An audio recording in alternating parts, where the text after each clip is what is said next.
Bull est une entreprise française montée par des Français qui, à l'origine, étaient dans les papiers, qui s'est spécialisée dans les cartons dans les années 20 de très haute qualité, d'où le marché de la mécanographie. Parce que la clé USB, c'était la carte perforée, ça nécessitait des cartons de très très bonne qualité parce que ça passe dans tout un tas de trucs mécaniques, donc si ton papier est pourri, ça fout en l'air toute la machine. Et c'est cette spécialisation dans les cartons qui l'a amené à s'étendre dans la mécanographie, pour ensuite, de la même façon finalement que Microsoft est devenu un géant mondial à travers le logiciel qui, à l'époque, dans les années 70, n'avait pas l'air d'être un truc absolument fondamental. Ils ont inventé la propriété intellectuelle, quelque part, et ils ont pris le contrôle de l'industrie de l'IT. Bull, dans les années 20, a pris le contrôle de l'industrie de la mécanographie, une large part de la mécanographie, parce qu'il maîtrisait les cartons. Ensuite, Bull, dans les années 60-70, est devenu un enjeu majeur de l'approche gaulliste capitaliste française. C'est devenu une société nationalisée qui était le fer de lance de la stratégie industrielle française.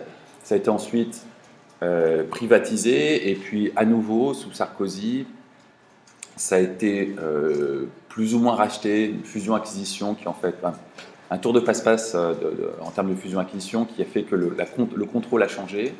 La Caisse des dépôts, à travers un truc qui s'appelle le Fonds stratégique d'investissement, a mis énormément d'argent dans le capital. Ça, c'est ce qui est en train d'être formaté très discrètement sous le nom de banque publique d'investissement, tout ça. On va revenir dessus.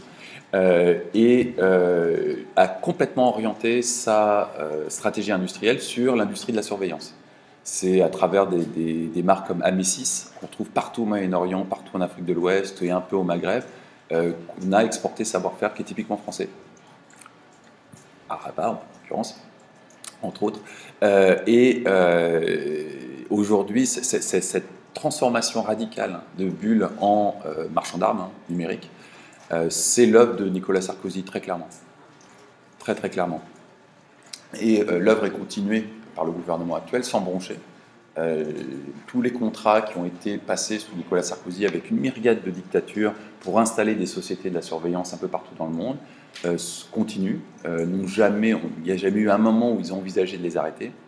Donc on est dans une continuité totale. Par ailleurs, dans les gros actionnaires de Bull, il y a France Télécom.